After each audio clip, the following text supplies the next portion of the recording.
Bem-vindos de volta, pessoal. Muito obrigado por estarem aqui comigo hoje. Agora que estamos no meio de uma mudança de poder geopolítico, com um momento unipolar, como Marco Rubio admitiu, chegando ao fim. Então não é normal que o mundo tenha simplesmente uma potência unipolar. Isso foi uma anomalia. Foi o resultado do fim da Guerra Fria. Mas eventualmente chegaríamos a um ponto em que teríamos um mundo multipolar, várias grandes potências em diferentes partes do planeta. Enfrentamos isso agora com a China e, em certa medida, com a Rússia. A mudança de paradigma exige uma mudança na nossa abordagem em relação aos eventos que se desenrolam diante dos nossos olhos. Você não precisa ser pró-esquerda, não precisa ser pró-direita, nem pró qualquer coisa no meio, mas é importante ser pró-verdade. E às vezes, infelizmente, com mais frequência do que gostaríamos atualmente, a verdade pode ser inconveniente e desconfortável. Mas isso não significa que devemos ignorá-la. Se fizermos isso, ela acabará nos prejudicando no final. Até mesmo alguns veículos de mídia dos Estados Unidos parecem entender isso. Um artigo recente publicado pela Bloomberg, intitulado "Os Estados Unidos já estão perdendo a nova Guerra Fria para a China", chamou minha atenção.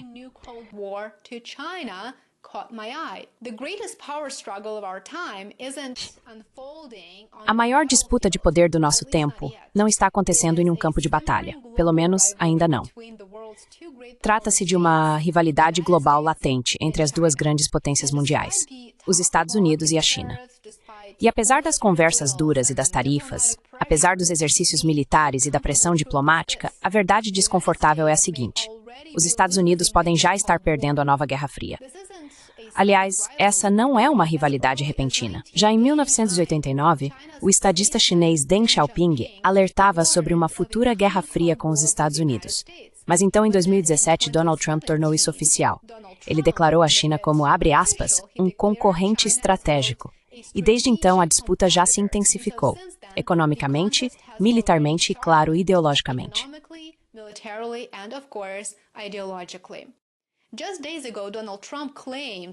Dias atrás, Donald Trump afirmou que os Estados Unidos estão de volta à mesa com a China, negociando um novo e belo acordo comercial. Quando perguntado quem exatamente se reuniu com os oficiais chineses, ele deu de ombros e disse: "Não importa realmente quem são eles", disse o presidente dos Estados Unidos. Horas depois, autoridades chinesas descartaram totalmente a afirmação, chamando de infundadas as notícias sobre qualquer negociação. Trump chegou a prometer que suas tarifas seriam reduzidas. Ele disse que elas iriam acalmar substancialmente. Mas aqui está o detalhe. A China diz que tais negociações simplesmente não estão acontecendo. E nos bastidores, Pequim não está recuando. Está esperando o momento certo, observando Washington tropeçar. Nesse impasse de alto risco, está ficando claro que a China acredita que está vencendo a guerra comercial. E eles podem estar certos.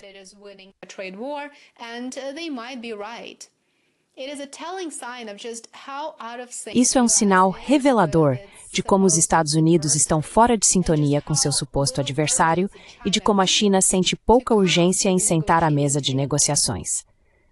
Trump declarou certa vez que, abre aspas, guerras comerciais são boas e fáceis de vencer. Qual era a lógica dele? Os Estados Unidos enviam mais dinheiro para a China do que recebem da China. Então, se a América parar de comprar produtos chineses, a China vai perder. Mas, infelizmente, não é assim que o comércio funciona. Pense da seguinte forma. Provavelmente você tem um déficit comercial com o seu supermercado toda vez que usa o cartão de crédito para comprar comida. Mas você não está perdendo dinheiro, tá? Você está recebendo algo em troca. Está recebendo comida. Você está recebendo valor em troca.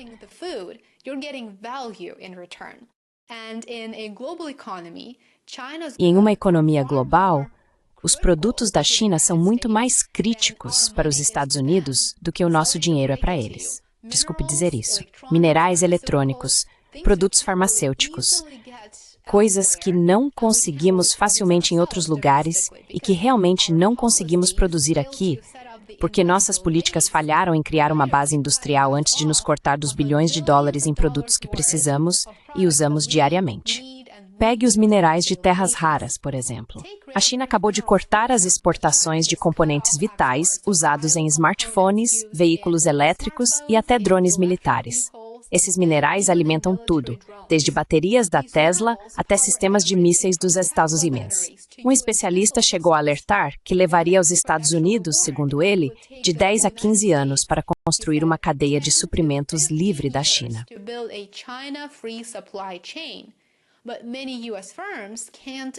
Mas muitas empresas americanas não podem esperar tanto tempo. Elas vão ficar sem esses componentes críticos em poucos meses. Enquanto isso, a China já está direcionando suas exportações para outros mercados. Ela está se adaptando, diversificando e esperando o tempo passar. E não é anti-americano admitir isso. Eu diria que é anti-americano querer silenciar aqueles que apontam as inadequações em nossas políticas, que, no final das contas, prejudicam você e sua família. Qual é o próximo passo do presidente Trump? Reunir os aliados. Ele pediu ao Japão, à União Europeia e a outros países que reduzam o comércio com a China e se juntem a um bloco econômico liderado pelos Estados Unidos, mas ninguém está aceitando. Até o Japão disse, olha, não temos pressa para negociar nos seus termos. Até o Japão. E isso nos diz algo.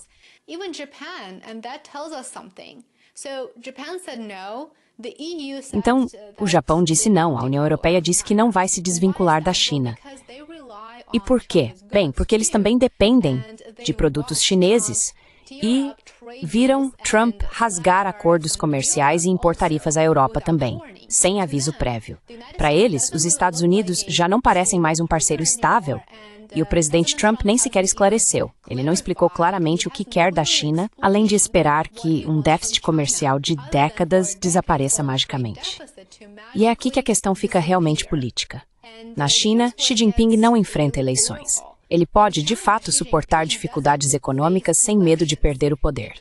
Na verdade, as tarifas de Trump dão a Xi Jinping um bode expiatório conveniente: culpar os Estados Unidos pela desaceleração da China.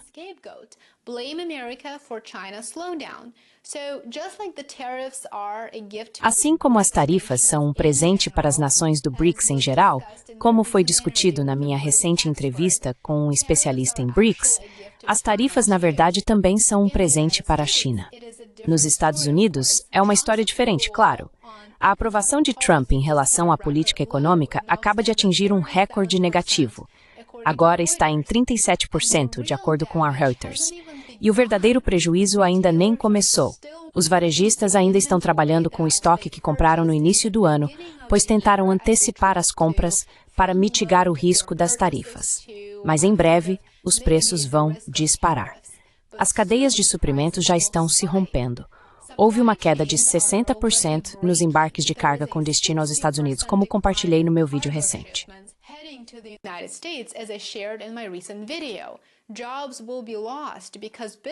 Empregos serão perdidos porque as empresas não vão conseguir os suprimentos de que precisam. O comportamento recente de Trump pode sugerir que ele está sentindo a pressão. Depois de uma semana se gabando das tarifas altas, agora ele está insinuando reduções massivas antes mesmo de garantir um acordo com a China. Mas o problema é que, mesmo esse tipo de conversa, a China não está mais caindo nessa. Pequim quer uma reversão total das tarifas. Uma reversão total das tarifas? Pense nisso, apenas para começar as negociações com os Estados Unidos. E eles estão apostando que Trump vai ceder primeiro. Quanto mais eles esperam, mais desesperado Washington fica. É uma mudança de poder. Mas isso não se trata apenas de comércio, trata-se de influência global.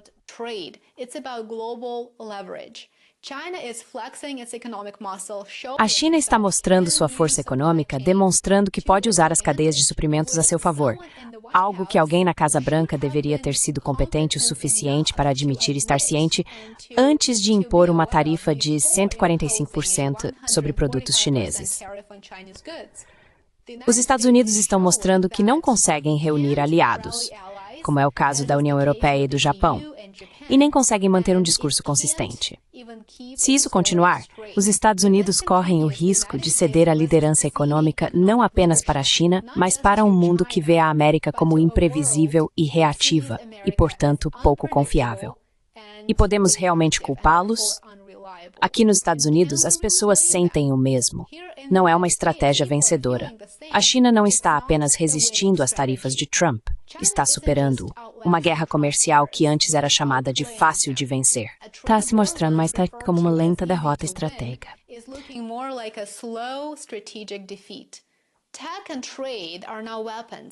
Tecnologia e comércio agora são armas. Tarifas podem promover mudanças positivas se forem acompanhadas de outras políticas econômicas bem elaboradas. Quando tarifas são usadas como ferramenta política, não devemos nos surpreender que as consequências levem a prateleiras vazias e preços em alta. Isso não é mais apenas uma questão econômica, é sobre quem vai definir as regras no futuro. E isso não é apenas uma rivalidade simples entre superpotências. É um jogo de xadrez global, e os Estados Unidos não estão vencendo no momento. Muito obrigado por assistir. Agradeço o seu tempo. Se você achou isso interessante ou esclarecedor, deixe um like e se inscreva no canal. Torne-se um assinante em worldaffairsandcontext.com. Adoraria ver você por lá. E nos vemos aqui de novo amanhã. Aproveite o resto do seu dia. Até logo.